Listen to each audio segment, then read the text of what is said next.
Welcome to today's PDAC webinar, Business and Human Rights Post-Nevsun, which is the 16th and final webinar of our Fasken series. My name is Michael Barassa. I'm a partner in Fasken's Toronto office and a member of the PDAC Program Committee. This is Fasken's 11th annual PDAC webinar series. This year we are doing it virtually, like the PDAC itself, which started on Monday and which also ends today. And here's a reminder, it was a year ago yesterday that the first COVID case was reported in Sudbury related to someone who had attended the PDAC conference. Things weren't the same from that point forward. Our office went into a remote work environment almost immediately. For today's webinar, we have people joining us from all over North and South America, from the UK, from Europe and South Africa. We're also broadcasting this on YouTube Live. And once again, welcome everyone. And before I begin, I just have a few housekeeping notes. An online survey, I'd like you to complete that at the very end. So you can click on the survey button beneath the video to fill in our survey. Your input is greatly appreciated. For questions during the webinar, if you have a question, please type it in the chat box beside the video. Today's panel will do their best to answer all of the questions. For technical support, if you require it, please click on the tech support link, which is located under the question chat box. And for materials, the speakers' bios and materials from today's webinar can be accessed from the materials button under the video player. And now I'll turn things over to Emilie Bundock, who is a partner in our Montreal office and a member of the firm's Global Energy, Global Mining, and Indigenous Law Practice groups. She will act as moderator and introduce today's panel. Thank you. Thank you, Michael. Welcome everyone to this session on business and human rights post-Nevsun. I am sure you have heard about the Nevsun case. Fasken represented Nevsun Resources Limited in that novel and precedent-setting case. I am excited to have my partners Andrew Nathanson and Gavin Cameron on this panel today to speak about the case. Andrew's practice focuses on complex commercial litigation and white-collar crime. He is co-chair of Fasken's commercial litigation group in BC and co-leader of the firm's national white-collar defense and investigations group. Gavin is a litigator in our Vancouver office with a focus on commercial disputes and white-collar crime investigations. I am sure I am not spoiling Andrew or Gavin by saying that Canadian mining companies are now facing the prospect of novel claims and potential legal liability for human rights incidents at their foreign operations. As a result, the human rights footprint of Canadian mining companies operating overseas is under increased scrutiny by government, civil society, ESG investors, and plaintiffs' side counsel. The whole point of this session is for you to get a better sense of how Canadian mining companies can better assess their human rights related risks when operating overseas, and also practical business-oriented legal strategies to manage human rights due diligence and related risk exposures. I am super excited to introduce you to our other panelists for this forward-looking session on business and human rights in a post-Nevsun era. Melissa Whellams is a principal at Avanzar with expertise in the extractive industries, particularly in developing countries. She has worked on numerous projects with international mining companies with operations all over the world in the areas of stakeholder engagement, social risk assessment, multi-sector partnerships in community development, community-based water monitoring, community relations, stakeholder mapping and analysis, human rights and security, human rights impact assessment, grievance mechanisms, sustainability, human rights training for employees, social management system, and CSR performance measurement and reporting. Melissa has assisted a number of extractive companies to develop policies, strategies, and programs in Canada, Latin America, Africa, Asia, Australia, and the Eastern Europe. In addition to her work with the oil and gas and mining industries, Melissa has conducted social labor supply chain audits for food and manufacturing companies such as McDonald's, Costco, Walmart, and Amazon.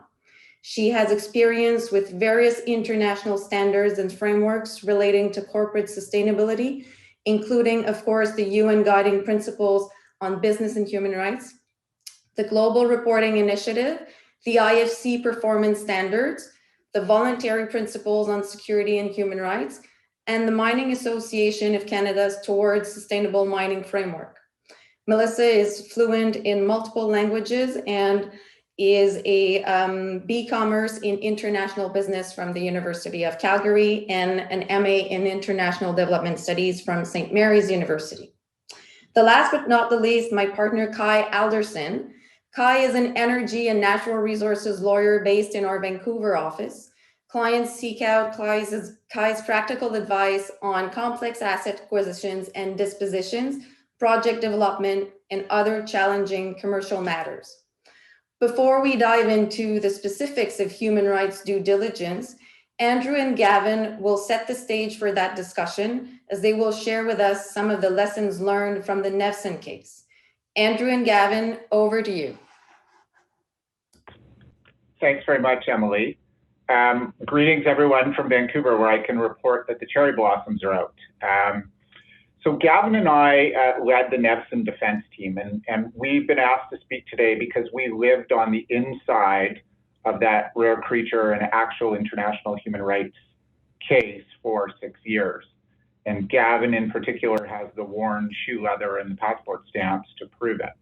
And it reminds me, this might be a bit North American, so forgive me, but it reminds me of the Yogi Berra saying, why buy good luggage if you're only going to use it to travel? We're here as the litigators as a kind of scare you part of the presentation. And our message is that the risks of international human rights claims are real, and the measures that Kai and Melissa are going to talk to you about are important. They're important to manage risks. They're important to being a responsible operator or investor. And they're important if a claim comes to have a good record to defend yourself. As you can see from the slide, we're going to discuss a bit about what the Nevsun case was about, the Supreme Court of Canada's decision, and most importantly, its practical implications. And then we're going to talk to you a bit about what you might be looking at if such a claim is brought against you.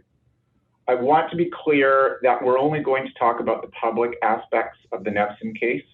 And when we talk about the features and challenges of human rights litigation, it doesn't mean those features necessarily arose in Nevsun, or if they did, how they were resolved. Fortunately for us, there is a lot of public information about Nevsun. There are 20 reported judgments. There's a very large public court file where the media liked to report about the case, but usually only on what the plaintiffs were saying and not about what the company was saying. One feature of the case that may be of interest to some of you in the audience, because it sort of conforms with your the commercial realities, is that while this litigation was ongoing, the company wasn't, of course, standing still. It was the subject of a hostile takeover bid from Lundin Mining, which led Nevsun to be in play, and the company was ultimately acquired in September of 2018 by Zijin Mining of China in a friendly $1.8 billion bid. So there's a commercial backdrop to the issues that were happening here. The last point by way of introduction is just to try and situate this discussion in light of some wider trends. And this is just my own suggestion, but consider the following. One, we're looking at the blurring of boundaries between domestic and international law. There are ongoing debates about whether hard law or soft law approaches to promoting human rights are the appropriate way to go, and whether private law indeed has any role in enforcing ESG standards. This case was also occurring in the context of developments happening next door in the US, where the US Supreme Court has been progressively limiting cases under the Alien Tort Statute, cases of the very kind that were brought here. So in a series of cases called Socio, Kiabel, Jessner, the court has constrained the ability to bring these kinds of cases in the US. And it's interesting to contrast the approach of our court to the approach of the US Supreme Court. And some of you who follow this area will know that there's a case against Nestle involving allegations of child slavery in Ivory Coast that's presently under reserve by the US Supreme Court. There are other trends. There are moves seen principally in the UK and the UK courts toward potentially greater willingness to impose direct liability on parent companies. There are nascent attempts in cases like Nevson and a case involving George Weston in Ontario for plaintiffs' counsel to in fact weaponize ESG standards and turn them against companies, use them as the basis for allegations of direct third-party liability to people that we wouldn't ordinarily expect companies would owe duties to. There's arguably a more expansive approach that can be detected by UK and Canadian courts to the assertions of jurisdiction, including on the basis of allegations of weakness of the judicial systems in foreign states. There was, for a time, a view that courts in countries like Canada, UK should not look down their noses at the judicial systems of other states, and one could argue that that trend is, in some sense, reversing itself. And there's also, I probably couldn't call this a trend, but at least a question about whether courts are going to be deferential and wary of interfering with the executive's conduct of foreign relations, something that is a significant concern in the US cases. And so it's interesting to note that in the 2000s, when Talisman Energy was sued in New York, Canada delivered a diplomatic note objecting to the US courts involving themselves in questions of what was happening in Talisman's project in Sudan as interfering with Canada's conduct of foreign relations. And yet, in the Nevson case, the federal government decided not to intervene at the Supreme Court of Canada and not to present a view to the court when it was faced with arguments that these kinds of developments would involve courts in delicate foreign policy decisions and could, in some cases, interfere with the Crown prerogative in Canada in the conduct of foreign affairs. So, of course, that's a lot to chew on, but the point here is this is a big field, it's a wide world, and there's these cross-cutting currents, and that was in part what Nevson was facing, and that's in part what other resource companies are facing as you go forward with your projects and investment decisions. So Gavin's going to now talk a bit about what the case was actually about. Sure. Thanks, Andrew. And I think an interesting point and an important point is what the case wasn't about, or at least what it didn't decide, and the uncertainty that it leaves. There were a mass of legal issues that simply weren't touched. What's the limitation period that applies to claims brought under customary international law? We don't know the answer to that question. How are damages measured for an alleged breach of customary international law or a human rights abuse? Is it the typical tort measure that Canadian lawyers and judges are familiar with, or is it something else? That's an unanswered question. What's the duty of care of a parent company? You heard Andrew speak of the distinction in the trends in the United States and the UK currently. What is the standard of care if you do owe a duty to third parties? These are all more novel and interesting questions that are thrown up by this type of litigation that will be settled in due course. They weren't settled by Nevson, but it just shows the panoply of issues that arise when you're dealing with this new species of case. And how did this case start?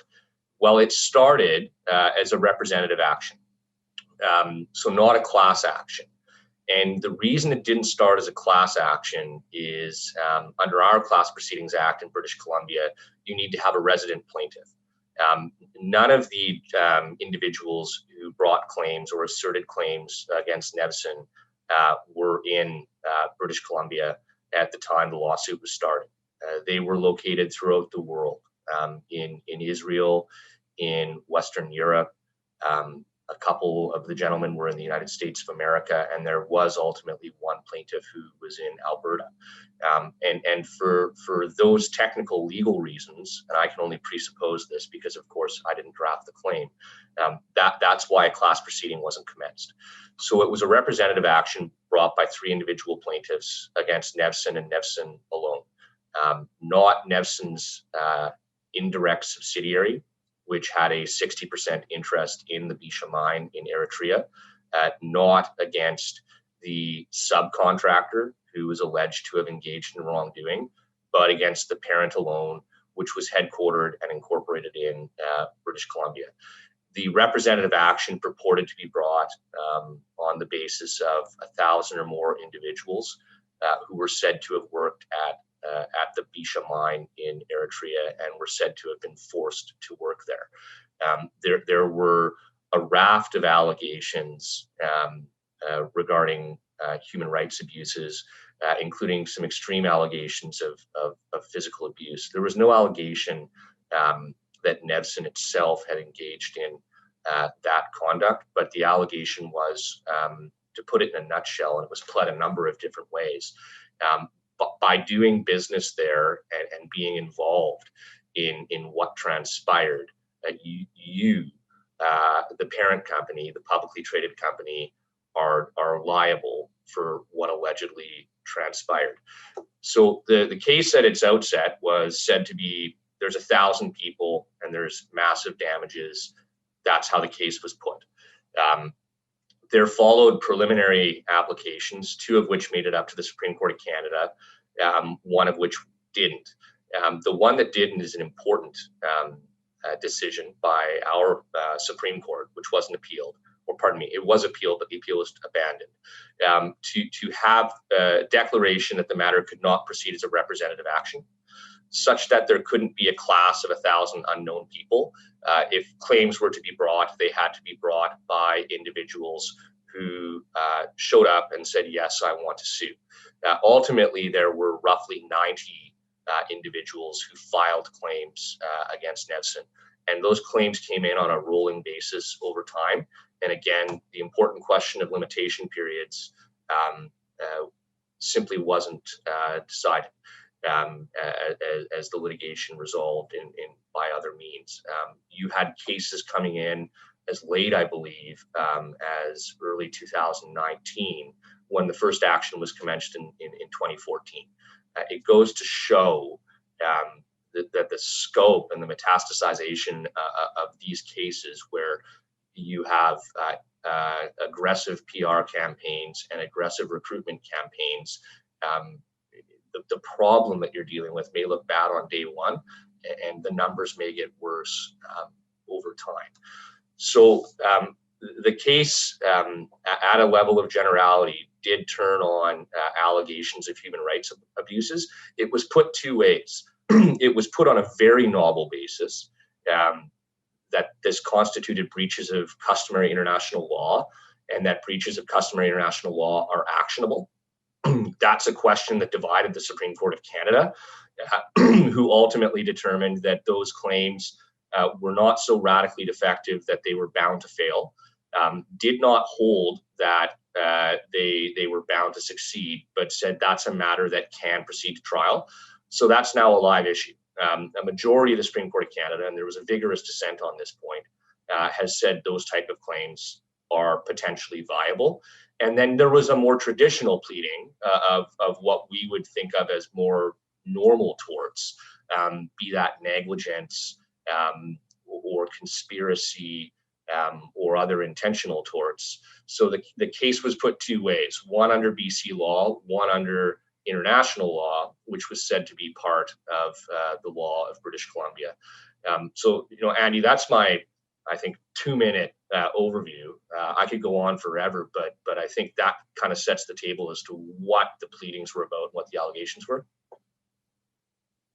Okay, thanks, Gavin. So I'm going to just talk now a bit about the Supreme Court of Canada decision, but really briefly, and try and be a bit practical. So, and forgive me because I had about a minute of technical difficulties where I didn't hear Gavin. So if I'm repetitive a little bit, forgive me, please. The central allegation in the case was that The plaintiffs were members of the Eritrean National Service Program, which required them to work in sort of under state direction for an indefinite period of time. On that basis, they alleged sent to and forced to work at the mine against their will.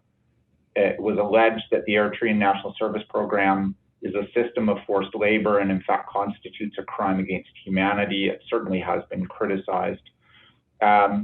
And the allegation was that Nevsun, the parent company, and as well as its operating sub BMSC, were complicit or alternatively negligent in failing to protect the plaintiffs from forced labor and abuse.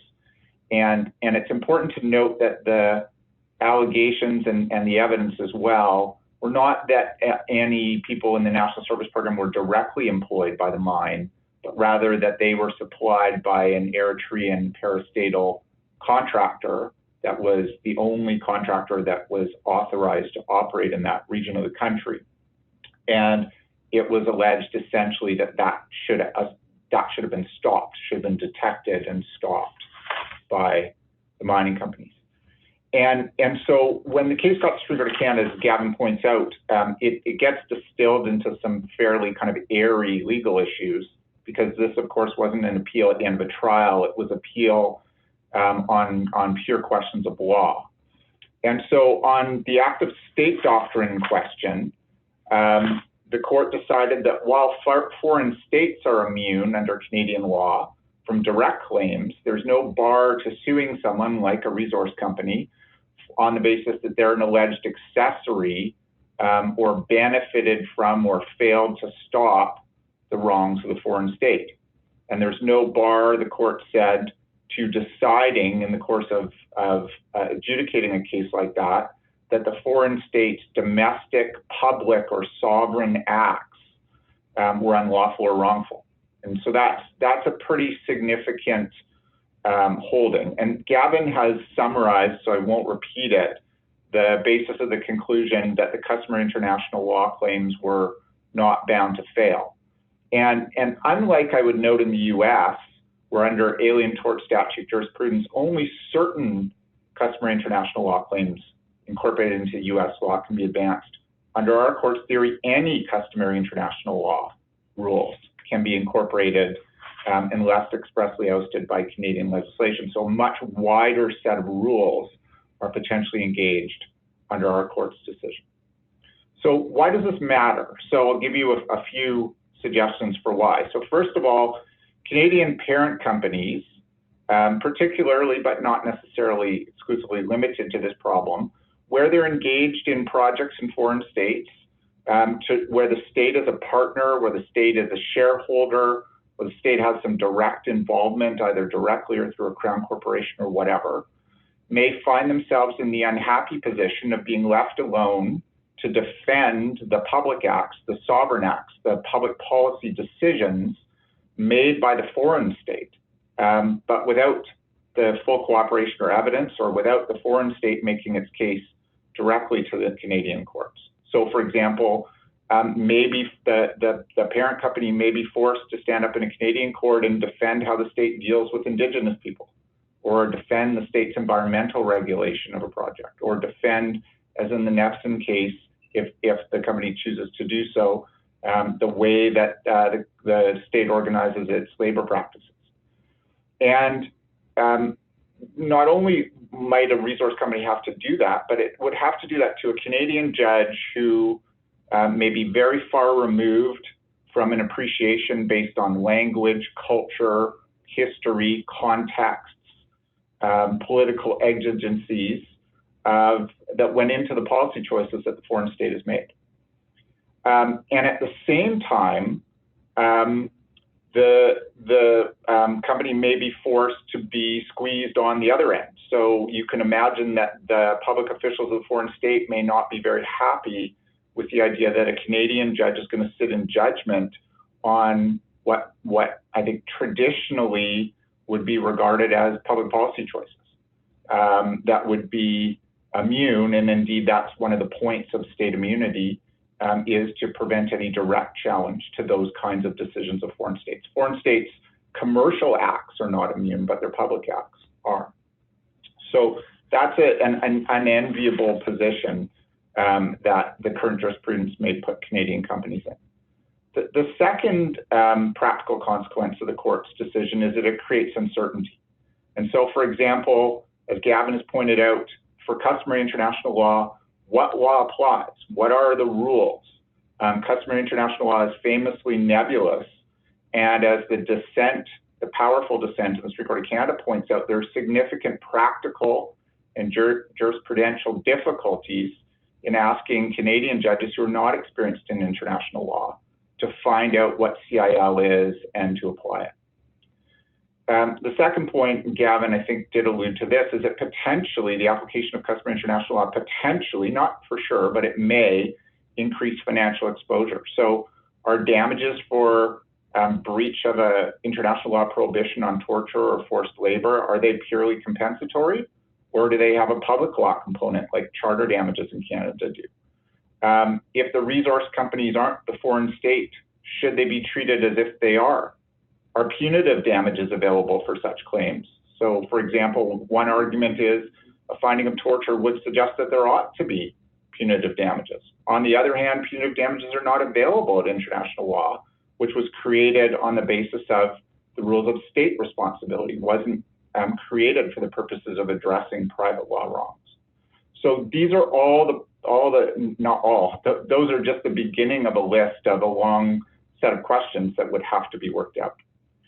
And another uncertainty problem is that the language of customary international law is sort of the language of criminal law, crimes against humanity, torture.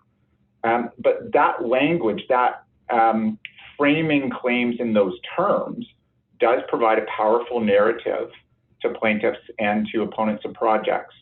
And advancing claims so described may well affect companies' social license and give rise to various problems in dealing with regulators at home and project stakeholders. Another question that might be asked is, does this development contribute to the creation of no-go zones, or at least heighten the risks in conducting projects or making investments in various jurisdictions based on the foreign state's means of governance and its human rights record? And that returns us to the policy debate about whether human rights are best promoted through divestment or through constructive engagement. And obviously that's something that reasonable people can disagree on, and not something we're going to be able to resolve here. The Nathanson Supreme Court of Canada decision didn't settle anything. It cracked open the door. And as the dissent suggests that the phoenix will rise, and otherwise that inevitably the result of the majority's decision is that these claims will be permitted, well, if that phoenix does rise, what does it look like? What will it look like? And the arc of courts answering these questions is a long one. It's not going to be resolved in the next 2 years. It's not going to be resolved in the next 10 years. And so in the meantime, industry is left needing to make investment decisions and operate in this area of uncertainty. But the good news, I think, if we want to look at good news, and you'll hear from Kai and Melissa on this, is that Canadian companies are already doing the kinds of things that are necessary to operate responsibly, regardless of the answer to these questions. All right, so the last topic that we're just going to canvass is, what does a human rights action look like, and what kinds of challenges does it present to defend? And Gavin is going to lead that discussion, but I may chip in as well.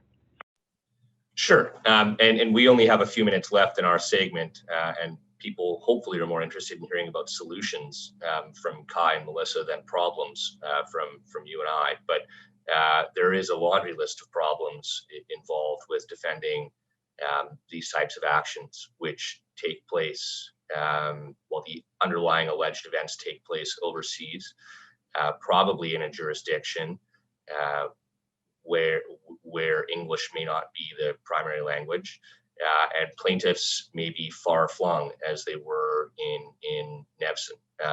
One of our associates, Dave McLean, who did a great job helping Andy and I, he joked that he had a cottage industry in the field of translation because at any given time he had 10 to 15 translators working for him in 15 different languages, translating the various records we needed to conduct examinations for discovery.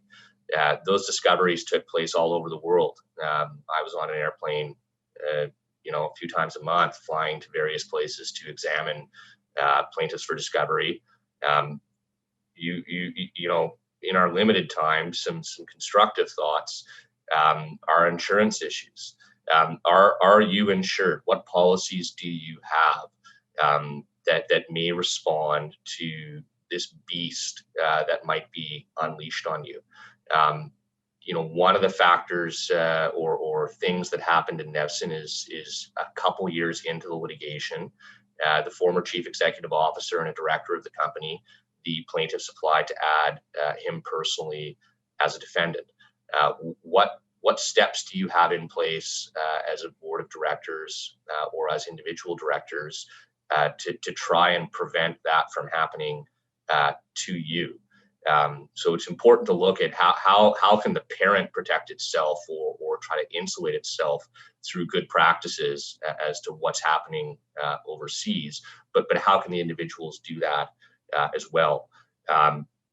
And in these cases, there are motivated, well-intentioned, right-meaning organizations and individuals who want to help the plaintiff's cause. NGOs at your door, parliamentary commissions asking you questions about what's happening, and NGOs and lawyers assisting already very sophisticated plaintiffs' class action counsel teams to advance this. And this line of cases, given what the Supreme Court of Canada has said about the viability and all the uncertainty and murkiness that comes from that viability, is real. And it's something that we are seeing counsel on the plaintiff's side of the bar invest in and actively try to pursue. So this is the beginning of the story, and in my respectful view anyways, it's nowhere near the end. I know, Andy, we're almost over our allotted time, but I'll stop there and let you maybe conclude.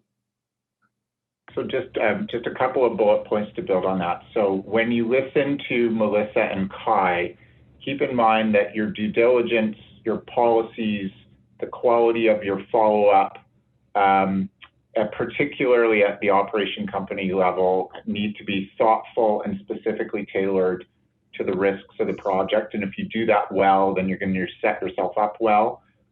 If you write good policies and you don't follow them, then you may be creating a little breadcrumb trail for plaintiffs to come and find you. If you don't follow your policies, or if you don't follow recommendations of consultants, that may be a problem. And if there's good reasons not to do so, then you need to build a record for why that is. And as you go, if you know you're in a zone of risk, you need to do a good job of documenting what you do and why you do it. So that is available later on to defend your decisions. And the last point I'd make is important to have effective oversight through established corporate governance mechanisms and application of policies that will help address these risks. And if that's not done, that's when plaintiffs are going to come gunning for the parent company and the individual directors, and that's not anything anybody wants.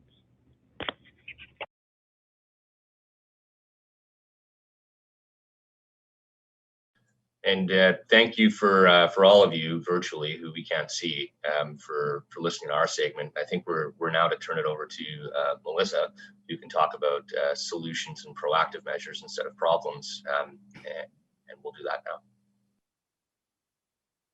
All right, thank you. Thank you very much for inviting me to be a part of this really important discussion. I guess I'll just, ask for the first slide there. So as mentioned in my very long bio, I'm a partner with Avanzar, and we provide human rights consulting to primarily mining companies. We work with companies on human rights assessment, guidance, implementation, and training. But I also work with other companies on supply chain audits for companies like McDonald's and Amazon. And I do audits at their suppliers' factories, looking at labor conditions, health and safety, and some environmental practices. And so some of the findings that I'll talk about later on in my presentation will come from those audits as well. Next slide. So the focus of my discussion today is really going to be on how do we work with companies to help them assess or identify, assess the potential and actual human rights impacts of their operations, and how do we help companies to avoid situations like the one that Nevsun found themselves in. Next slide. So all of our work really stems from the UN Guiding Principles on Business and Human Rights, which is commonly known as the UNGP. So these principles are not legally binding, but they are considered a global standard of practice. And they stem from the work of UN Special Rapporteur John Ruggie, who I'm sure many of you are all very familiar with. He conducted 6 long years of research and engagement with civil society, governments, businesses, NGOs, other stakeholder groups on the role of business and governments in protecting human rights, and ultimately determined that it's the state's responsibility to protect human rights and the business's responsibility to respect human rights, but both have the responsibility to remedy any kind of impacts that they cause or contribute to.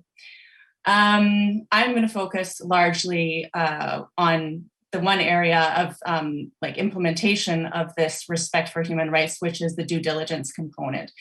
There are 3 parts to operationalizing this. It's the policy commitment, so making sure that you have a policy to respect human rights, and then carrying out the due diligence to make sure that you're doing that, and then having an effective remedy system in place, so looking at an operational level grievance mechanism. Next slide. So the due diligence component, what does that actually look like? First of all, you have to assess the actual and potential impacts that your operations may have on human rights. And I should note that some of these are perceived impacts. So when we go in and do an assessment, we're talking to stakeholders and they say that this is happening. And we have to determine through various triangulation of data whether or not that's an actual impact, a potential impact, or something that they just perceive as happening. And perhaps there's a communication issue, or there's just a lack of trust between the community and the company, or employees in the company. We deliver an extensive report with a number of recommendations to prevent and mitigate impacts. So then it's up to the company to act upon the findings. And a report is really just only useful if you make changes and implement the recommendations. Then have to track all the responses. So making sure that you're tracking that implementation, following up on the people who are responsible for taking those actions. And that can be through internal monitoring, or in our case, sometimes we go back and assess the situation a year or 2 years later to determine if things have been implemented, and also to address any kind of emerging issues. And lastly, part of the due diligence is communication. So you're seeing more and more now companies either releasing separate human rights reports, or else a human rights component to their ESG reports. So communicating publicly about what they're doing to prevent and mitigate human rights impacts.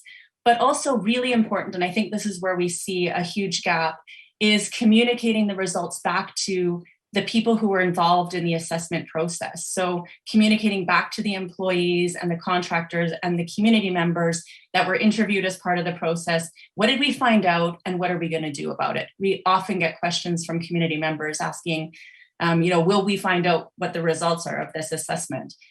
So we find that's really important as well. Next slide. So what is a human rights impact assessment, and what are we actually assessing? And I think the key here is really the assessment of the risk to the rights holders. So we've done a lot of social risk assessments in the past, where we're looking at what are the socioeconomic and political situations that could potentially impact the company's social license to operate. But a human rights risk assessment or impact assessment is really looking at the impacts on the rights holders, which is pretty much every human. So you're looking at the rights to the employees and the contractor employees and the community members who live around the mine sites. And you're looking at both the potential impacts and the actual impacts. So is there something happening right now? And also important to note the direct and indirect impacts. So as the Nevson case points out, obviously there were very indirect impacts. So the company itself wasn't necessarily hiring the people which had the allegations involving forced labor, but you can be involved indirectly through your partners, your contractors, your suppliers. So we look at all of those different players. Next slide. So how do we assess those impacts and against what standards? I think that's really important. This pyramid here is not necessarily suggesting that any one of these is more important than the other. It's just sort of the building blocks of our assessment protocol. So we look at the International Bill of Human Rights, which encompasses the Universal Declaration of Human Rights, the International Covenant on Economic, Social, and Cultural Rights, the International Covenant on Civil and Political Rights. We look at various UN conventions, so conventions on the rights of the child, conventions on the rights of women, UN declarations, so like the UN Declaration on Indigenous Peoples, UN protocols, codes, and principles. So for example, with the security side, you look at the UN Code of Conduct for law enforcement officials. ILO conventions, really important for assessing labor rights. And then obviously the UNGP, as I mentioned earlier, we look at how companies are operationalizing some kind of grievance mechanism on site so they can remedy any potential impacts or actual impacts. Next slide. So the different categories of assessment, what are we looking at? And when we developed our assessment protocol, we looked at what are the areas that a company is most likely to impact human rights, and particularly mining, because that is the majority of the clients that we work with, mining, oil, and gas. So we look at labor rights. Obviously, any company can have an impact on labor rights with their employees, contractor employees. We look at the socioeconomic and cultural rights, which in some cases people might think like, how does a company impact that? But from a mining perspective, it's really important because the company can have great impacts on the communities that live around the mine sites. And I'll talk a little bit about that later in terms of the types of things that we find in this area. Indigenous peoples' rights. So obviously this is important for some jurisdictions and then not others where Indigenous peoples are not present. Land rights, really important, number one, from an exploration perspective. So going into land that you may not own and you have to get the permission of the landowners. Or obviously if you are trying to expand properties and you need to buy new pieces of land, move people off the land, resettle people, and have like either a economic displacement or physical displacement of people. Security-related human rights, so looking at how the security arrangements can impact the stakeholders, so particularly when companies have private or public security working with them on site. Environment and health-related rights, so obviously how does potential environmental disasters impact people's right to health and a right to adequate standard of living. And ethics and corruption, you might be wondering, how does this actually link back to human rights? But corruption really can undermine the functioning and legitimacy of institutions and processes and the rule of law, and ultimately the state itself, which means there are fewer protections of human rights or prevents people from accessing human rights goods and services. Just an example in like practical terms, how corruption could lead to human rights impacts. Say, for example, there's collusion on the part of employees to allow the theft of gold-bearing materials. So you have people coming in from the outside, stealing gold. This can lead to conflict between trespassers and security personnel, and then result in a violent conflict, resulting in injuries or death in worst-case scenarios. So that would be an extreme example, but just to give you a sense of how corruption can lead to something like that. Next slide. So what does an assessment look like? We're really firm believers in triangulating all of our information. So more than just looking at whether a company has policies and procedures and all the paperwork in place, we want to know, is this actually being implemented? Is it working? Is it effective? Are those procedures effective? So we do document reviews. We look at corporate documents. We look at site-based policies, procedures, reports, employee files. We review media and publicly available information. So we want to know, what is the context you're working in? Is it coming up in the media? Have there been allegations against the site or the company or the contractors they're working with? what is the human rights situation in country or wherever the region that the company's operating in. And then we interview internal and external stakeholders. So we're talking to managers, we're talking to employees, we're talking to contractor employees, and we're talking to the community members that live around the mine site. And also, I think this is the critical piece, the observation and the site visit. We can do assessments desktop, and we have. I would say that they're probably half as effective as going on site. There's so many things that you miss.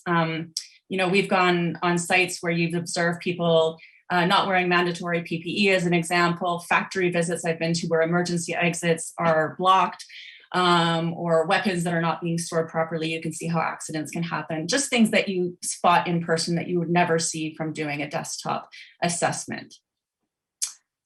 Next slide. So I just want to talk a little bit about the common findings. And I think that a lot of times people think that human rights assessments are for companies operating in really, high risk or dangerous jurisdictions. And I would say that they're relevant pretty much anywhere. I mean, I do labor audits here in Canada and I find issues. So on the labor side, common findings, I would say that in Canada, it's interesting because even some of the provincial labor laws are not necessarily aligned with international standards. For example, in Alberta, where I live, you're allowed to have mandatory overtime. And so in some cases, people can't refuse overtime in Alberta, and that's legal. That's perfectly legal if it's in your contract. But international standards, they want people to be able to refuse overtime. So I think that it's important to look at, even in some cases in Canada, we're not necessarily aligned with international standards either, as in the US. Some of the labor issues I tend to come across, things like under gender discrimination would be, firing of pregnant women. I'm talking across the board in Canada and internationally here. So firing pregnant women, not hiring women, not promoting women, and then cases or allegations of sexual harassment have occurred in various assessments.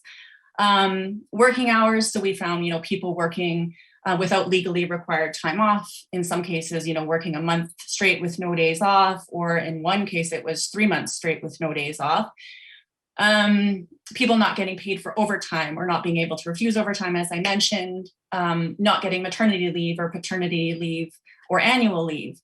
Threatening of union workers. So we've seen that a few times where, somebody wants to be a part of the union and their boss says to them, you become a union member and I'm not going to promote you to the next level of the organization. We've also seen things like inadequate PPE, obviously blocked emergency exits, as I mentioned, or high frequency of accidents, which impact people's right to safe and healthy work environment. Next slide. The second set of common findings really has to do with the socio-economic rights. And I'm going to kind of couch this just in terms of project-induced immigration, which is what we tend to see highly impacting these rights.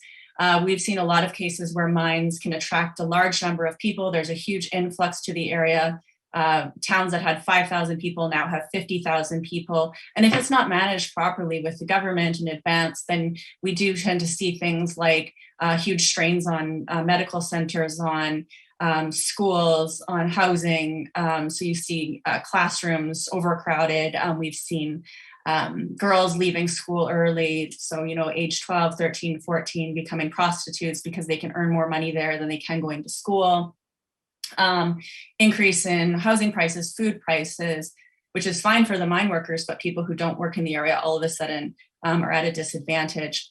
Also, if there's a huge influx of people to an area and people are relying on subsistence agriculture, if there's less land available for them to do that, then obviously that has an impact on food, and all of this impacts their right to an adequate standard of living. Next slide.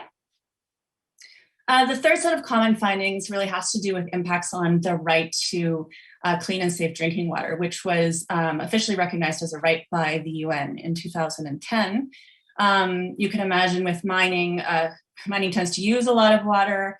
Also, there's there's a risk that mining could actually impact the quality of water if there's an accident or a spill, and there's contaminants that get into the local water sources. So, I mean, we've seen in cases where that's happened, we've seen depleted water sources because of a mining operation. And we've also seen how in-migration can also put strain on existing water sources. So there may not be enough water for all the new population that comes into an area. Next slide.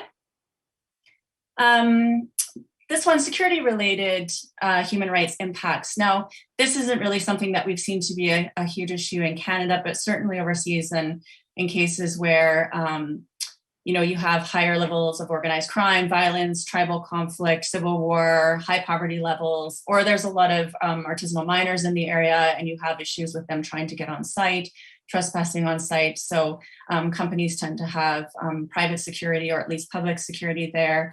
And it's even more of a risk if the private security and public security are armed, which in all cases, public security are armed, we've seen.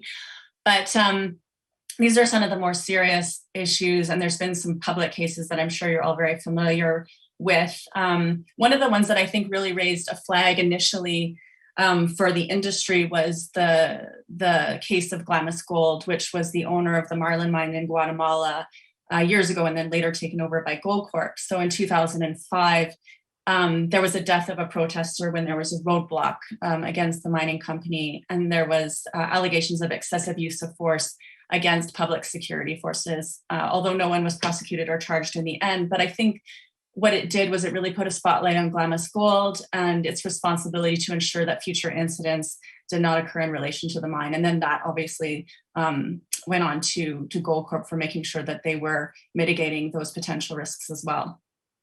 The Barrick Gold cases in Papua New Guinea and Tanzania, really high profile cases, received a lot of media attention, a lot of attention from NGOs and human rights organizations around the world regarding allegations involving private and public security with excessive use of force and sexual violence against women. In 2015, Barrick compensated 14 women in Papua New Guinea who alleged that they were assaulted and raped by police and security guards at the Porgera mine. And in the same year, Acacia Mining, which was a subsidiary of Barrick at the time, also settled out of a UK court with a group of Tanzanians regarding alleged deaths and injuries caused by security and police at the North Mara mine. For those of you who've been reading the news lately, North Mara is defending a number of personal injury claims in the High Court of England and Wales involving plaintiffs who live in the surrounding communities of North Mara once again. And they're claiming that North Mara was an accomplice to a number of injuries caused by police during incidents that occurred between 2014 and 2019. The case is underway right now, so we don't know anything about that one, but will be interesting to see what happens there as well. So these are really extreme cases, but they are definitely a risk for companies that are operating in these jurisdictions and have public and private security on site, particularly armed. Next slide. Some other critical issues, and I'll just run through this quickly. These are not as common, but we certainly do see the risk, and we have seen impacts in the assessments that we've done. Forced labor, obviously, we're talking about the Nevsun case, so you know how that can be a risk to a company. But even in Canada, we're talking about human trafficking. This is something that kind of flies under the radar, but use of labor brokers can be really risky for companies. So there's cases where labor brokers are used by companies to bring in migrant workers, and maybe the company that's hiring these labor brokers is not aware of the practices of the labor broker, and the labor broker is charging exorbitant fees for these migrant workers to come in, who are then forced to pay off those fees as they're working in Canada at very low wages, and these fees are illegal in Canada. There was actually a high-profile case involving the oil industry in Alberta in 2012 when the owner of Kihu Energy Services was charged with human smuggling. So this guy brought in about 60 workers from Poland. They were welders and machinists, and under the guise of them studying in Canada. And what he ended up doing was contracting them out to various northern businesses in Alberta, some of which were in the oil industry. So it's not an oil industry issue, but just happened to be they needed workers, and had no idea that these people were working illegally and were being paid, really, really low wages, in some cases under the minimum wage for their work. So he was charged with human smuggling in the end. So you can see how that could even impact companies here in Canada. Human rights impacts related to artisanal and small-scale miners. I think this is particularly important for companies that have artisanal miners that are operating on their mining lease, which in some cases happens. Or if you move them off the lease, how do you make sure that if they're economically displaced, there's some kind of compensation, or making sure that they are able to continue their livelihoods in an alternative manner or in the same manner, but off the site. Access to land and land rights. So really making sure that you're identifying legitimate landowners. We see in a lot of cases in developing countries, it's really difficult to identify legitimate landowners, or people don't have the paperwork. Ensuring the protection of women and children when you are going through a compensation process. In many cases, it's the man of the household who gets all the money. And then monitoring people following any kind of economic or physical displacement. Indigenous people's rights and cultural heritage. This is something where 2 recent cases have stopped projects, or at least one of them has stopped. In 2017, once again in Guatemala, the Escobal mine was forced to halt its operations until it completed consultations with the Xinca people. So the government, or the Guatemalan courts, actually found that the Ministry of Energy and Mines did not sufficiently consult with the Indigenous people as the project was in its initial stages. And now Pan American, which owns the mine, is forced to put the mine on care and maintenance until this issue is resolved. In Australia lately, we've seen Rio Tinto under fire for destroying 2 rock shelters in the Duncan Gorge against the wishes of some of the traditional owners. So you can see how respect for Indigenous people's rights and cultural heritage has impacted company there. And then I think the more recent trends we're seeing is how do we make sure we protect the children's rights and women's rights in the context of mining. And the UNICEF has done a lot of work with security and child rights, creating the Child Rights and Security Checklist, which has been adopted by a lot of the voluntary principles on security and human rights members. And now the voluntary principles is looking at how to ensure that security arrangements don't impact women. Next slide.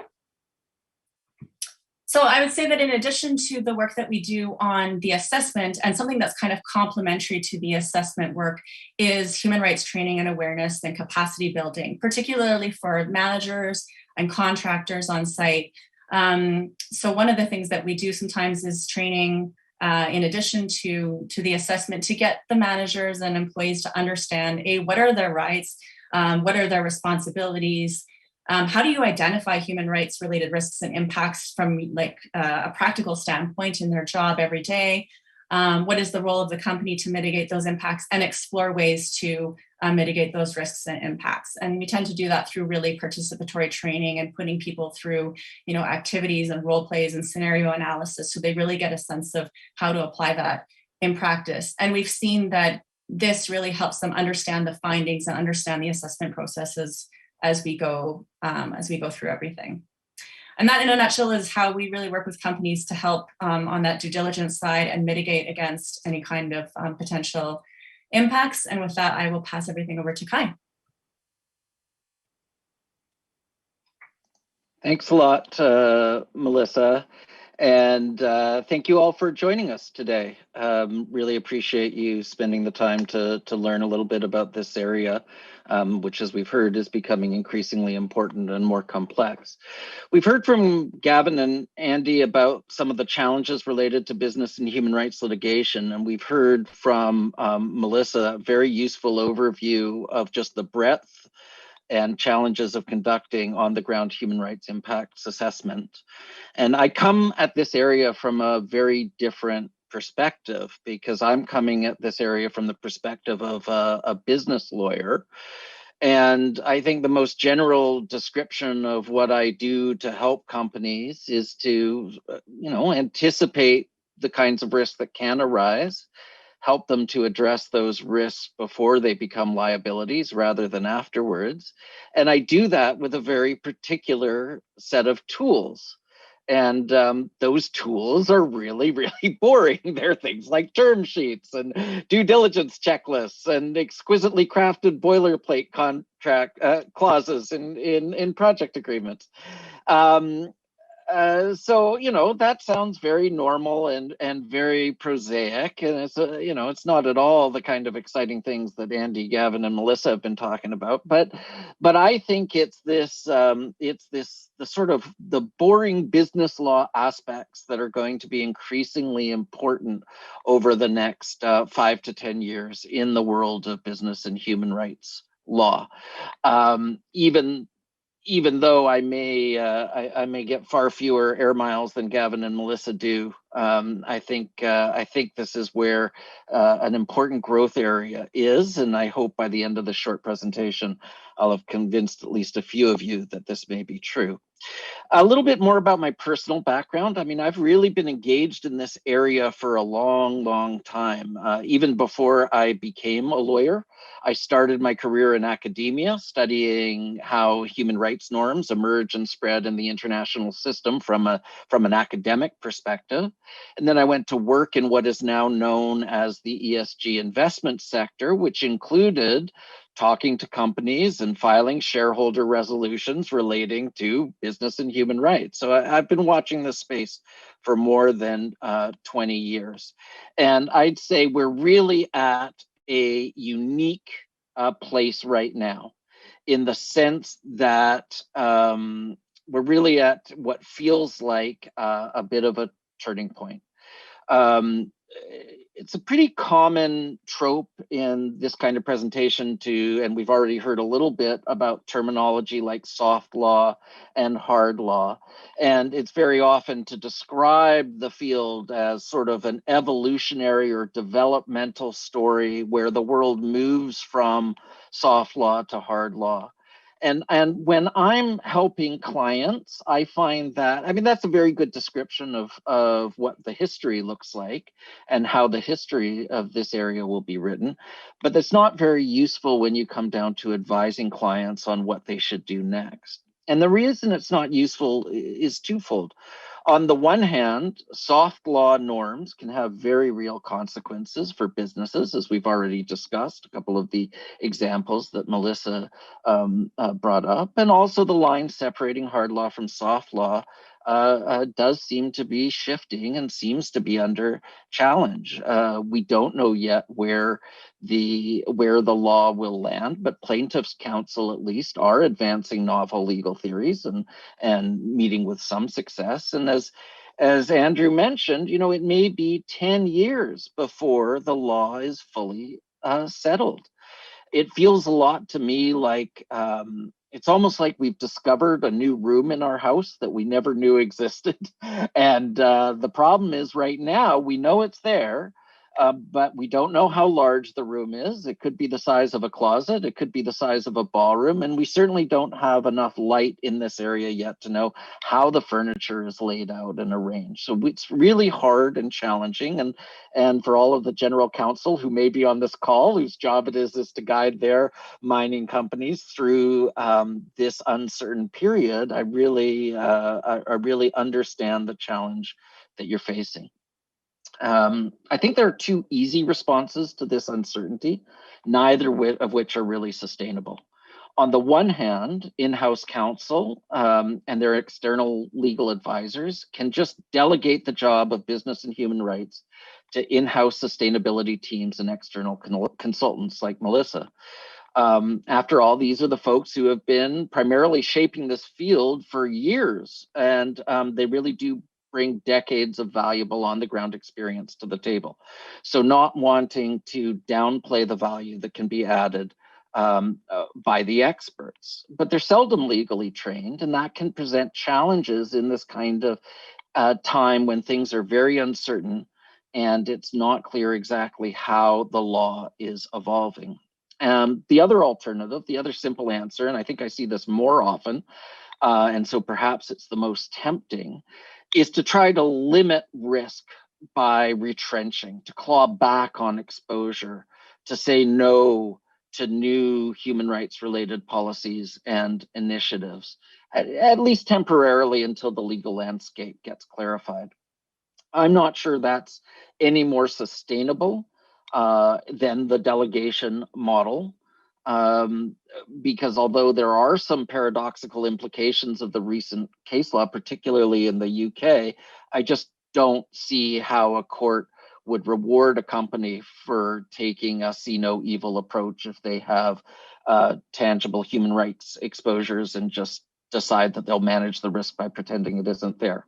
So I think we're stuck in a third way where we business lawyers, both in-house counsel and external advisors, have to recognize that business and human rights are a strategic interest for mining companies, that business and human rights as a general area is likely to grow in salience for our clients, internal and external, over the next 3 to 5 years. And we have to learn how to be a constructive part of that conversation. We need to understand what those who are responsible for human rights management, due diligence, and reporting are trying to achieve, the value that experts like Melissa can add to achieving business goals, and then work with them to provide the legal means to achieve those goals most efficiently and effectively and at an acceptable level of legal risk, and make sure that decision makers understand the legal risk that they're running. That shouldn't sound unusual or new. That's just the job that business lawyers always have. And many of the areas where we're forced to provide advice are uncertain.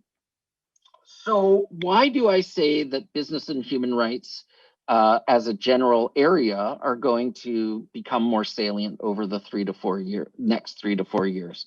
There are 3 developments that I think are really important to pay attention to, none of which are related to new laws getting passed or mandatory human rights due diligence or new binding treaties on business and human rights, even though those developments are happening and may occur in selected jurisdictions. The first trend, I think, is just the outcome of the Nevsun decision and other recent case law developments, particularly in the UK. I mean, we've already talked about how that decision was handed down, and I remember reading it flying on my flight to Toronto last year to attend PDAC. And at the time, I remember thinking, well, this is just, plaintiffs' counsels are going to be hopping on airplanes after this to meet potential clients around the world. And we're going to be in for a whole slew of litigation. And that really hasn't happened, and I think we know why, since immediately after PDAC last year, we all went in lockdown for a year.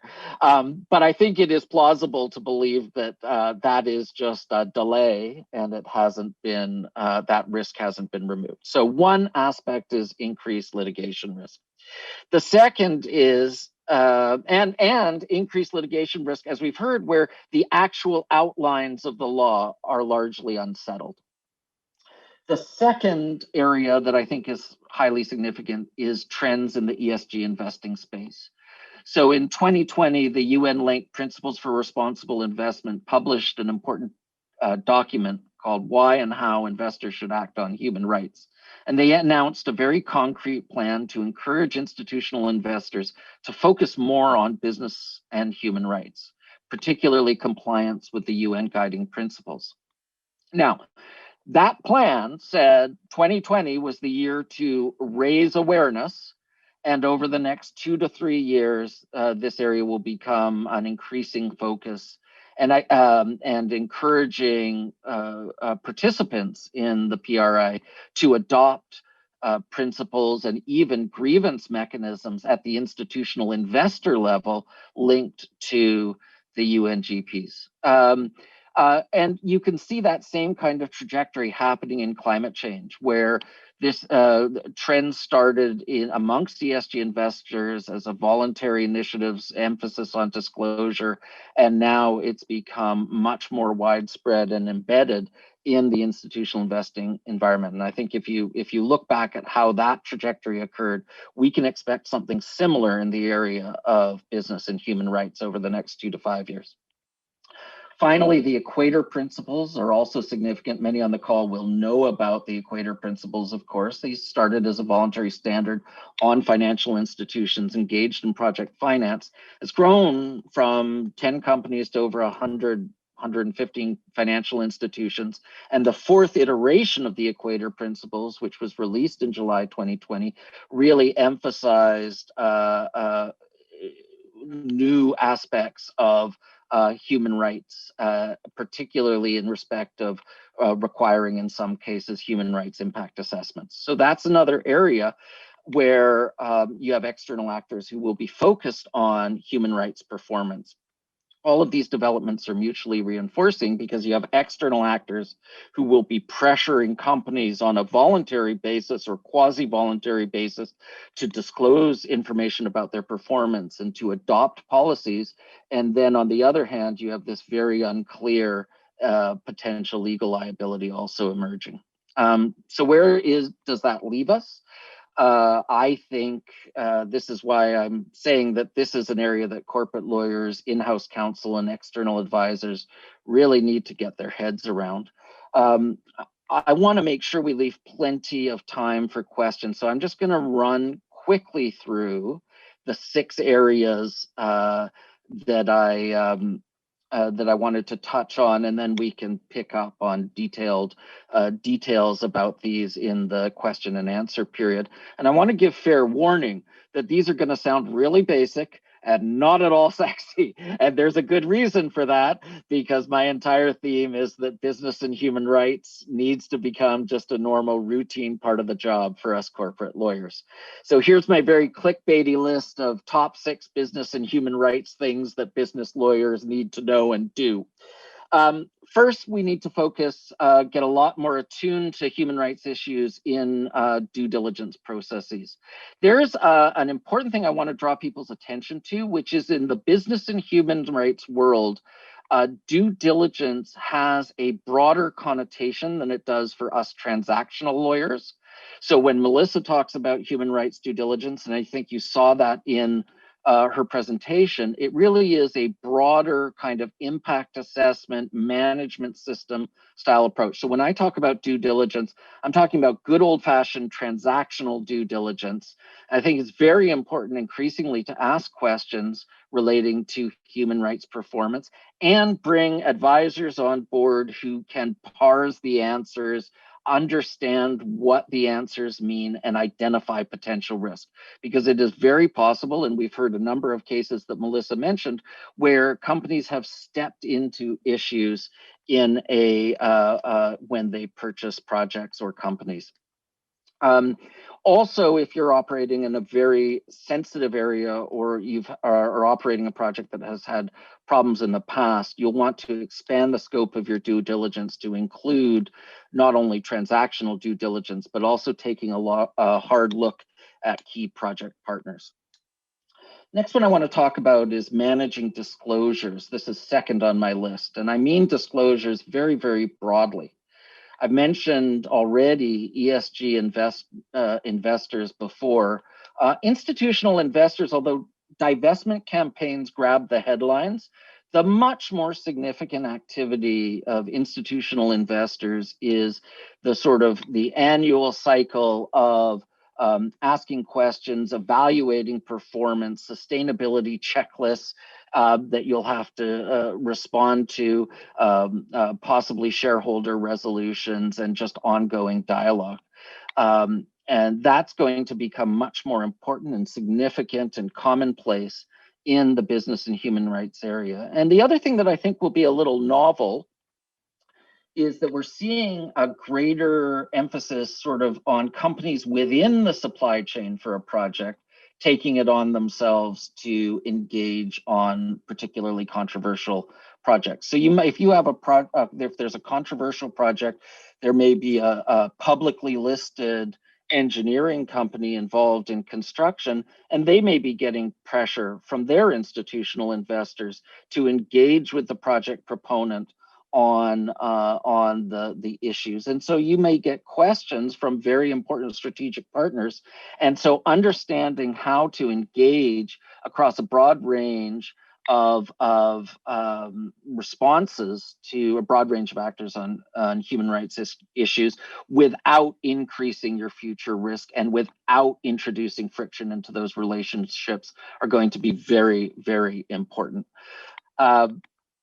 Third on my list is governance. We've already touched on that a lot. I can remember a friend calling me several years ago, representing a junior mining company, asking for a policy on business and human rights. And I started asking all sorts of questions about, where their operations were, how sophisticated things were. And they stopped me and said, no, just give me the 2 or 3 standard boilerplate policy, please. And the phone call ended when I said I couldn't do that. And then I phoned later and I asked my friend, what happened with that? And he said, oh, don't worry. Someone from the board just cribbed something off the internet. We're fine. We don't need any more help. So every situation is very specific. But let me just say that cribbing other people's policies from the internet in this day and age is probably the worst thing you can do. And what you really need to do is figure out where your policies are, make sure that there's a good fit between your policies, your public-facing disclosures, your internal implementation, board ownership over key issues, and that you have established mechanisms in place where if there is a challenging topic, you can get these escalated up to the board level where the trade-offs really ought to be made at a corporate level. Dealing with third parties is my fourth topic. A lot of what we're trying to do here in this area is encourage people to stop doing things that are going to increase your risk and to start doing things that will improve your business and human rights profile. So all of those are going to happen in a contractual context. And it's really important to bring a solid understanding of business and human rights to contractual relationships, because I think boilerplate contract clauses, just saying someone's going to comply with a particular standard is not going to be enough in terms of generating the behavior that people need. All sorts of other issues in this area around entering into agreements with local landowners, local traditional communities. Canada has very good models of how to do that in respect of Indigenous groups, and I think that's a model that can be relevant in other contexts, even if the legal system is different. Fifth is around grievance mechanisms. I think this is an area that is very, very under-lawyered. One of the pillars of the UNGP framework is access to remedy, but operational level grievance mechanisms really are still in their infancy and often are treated as sort of a complaints mechanism or else outsourced entirely. And I'm not one to suggest that lawyers should get involved in all of these. 9 times out of 10, maybe even 99 times out of 100, these really are operating level issues that can be resolved very, very simply and should be resolved at the operational level. But the rare times that there is a significant human rights element to a grievance, there really needs to be a triage and an escalation process into a legal stream. And I don't see that as a best practice all that often. Often by the time the lawyers get involved, there's already been a lot of back and forth, and that can lead to some of the bad facts that a litigator like Andrew and Gavin need to work with. Finally, working with consultants. I think there's a perception that lawyers and consultants can be competitive in this area, and I don't think that's at all the case. You wouldn't pay a lawyer to do the kind of work that Melissa does, but at the same time, you shouldn't be paying Melissa to do the work of a lawyer. And so, I think in general, lawyers and consultants would do well to work more closely together. And if there is a real potential for litigation, then lawyers should be more in the driver's seat and hiring the consultants to help them to assess the situation and provide litigation-related advice. That would be far more protective of the company. And so again, where there is high potential for litigation, that's the kind of practice. So in conclusion, and want to leave time for questions, let me just say, I see very strong parallels between what is happening now in the area of business and human rights and the early history of both Indigenous law and the even earlier history of environmental law. In both of those areas, there was an awkward period where the law was changing and corporate lawyers were caught between the world of bright legal lines that they knew how to work with and the sort of fuzzy outlines of non-legal policy debates that could be safely ignored. And in both those earlier periods, we learned as corporate lawyers how to respond, how to add value, help our clients to achieve their goals with acceptable risk levels. And I fully believe that we'll be able to add value in the area of business and human rights as well. So thank you, and I hope I haven't gone too long and we have lots of time for questions. Thank you, Kai, and thank you to all our panelists for this super interesting discussion, which has generated some questions from the audience. And please feel free to post other questions in the Q&A chat box, and I can direct them to our panelists when they arrive. So maybe a first one, and that's going back to more of the Nathanson case. So maybe for one of our two litigators on the panel, was Canada asked to intervene or otherwise express its views before the Supreme Court of Canada? We know ultimately that Canada did not. But the question is really, was Canada asked to intervene? And if it was, then what reasons did Canada provide for declining to intervene or appear before the Supreme Court? That's a really good question. And there was, what I can say without naming names, some interest amongst some attorney generals in the case in potentially appearing, but none of them did. What's maybe more interesting is the Canadian government made direct submissions to the UN saying there shouldn't be liability against corporations for these issues recently. And the question of liability repeatedly has come before Parliament by way of private members' bills, and it's been shut down.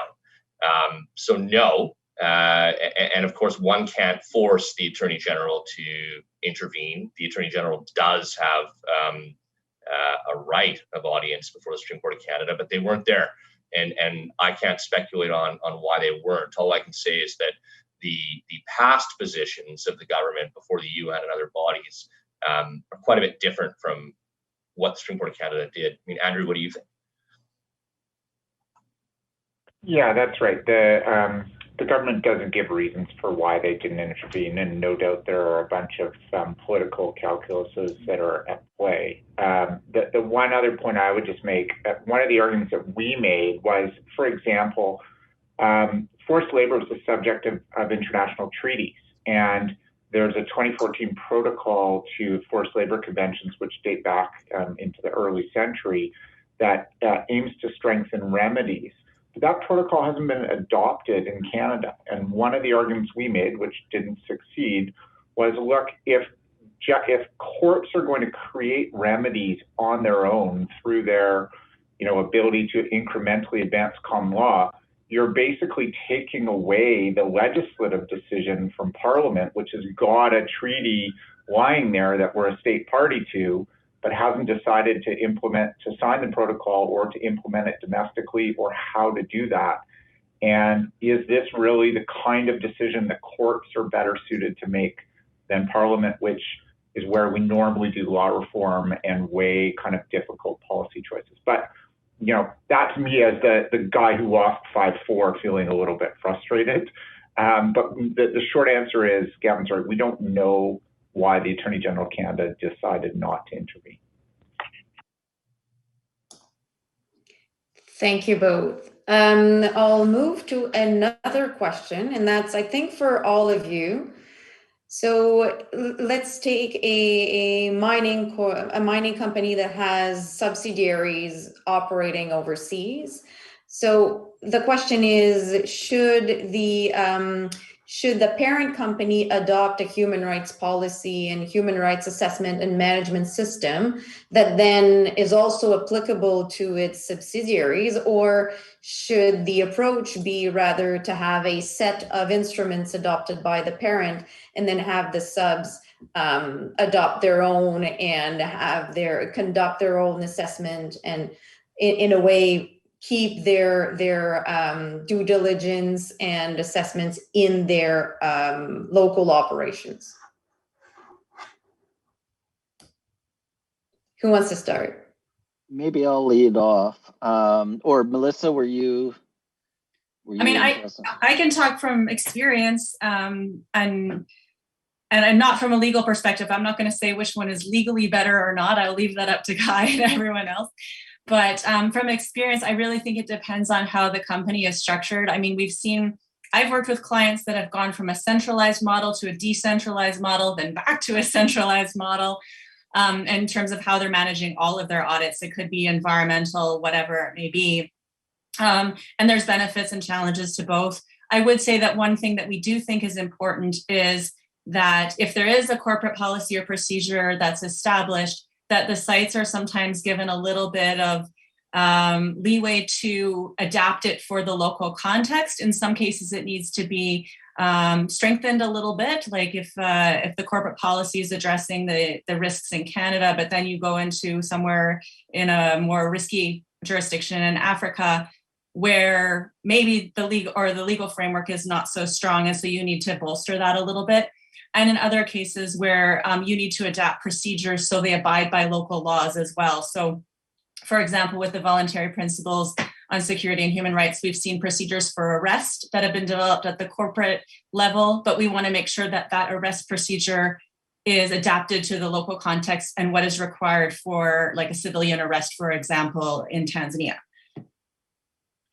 Yeah, and I would probably agree with that, Melissa, in terms of that things should be tailored, I think is the answer. And there's not a one-size-fits-all solution. This is actually something where there is emerging case law in the UK, various parent liability cases in the UK, where there have been some cases, some decisions, some of the few decisions where there's actually been a finding on liability rather than the kind of case that we see in Nevsun, where the fact that a local subsidiary had ownership, if I can put it that way, of their policy and had a local board and was in charge of their own decision making, did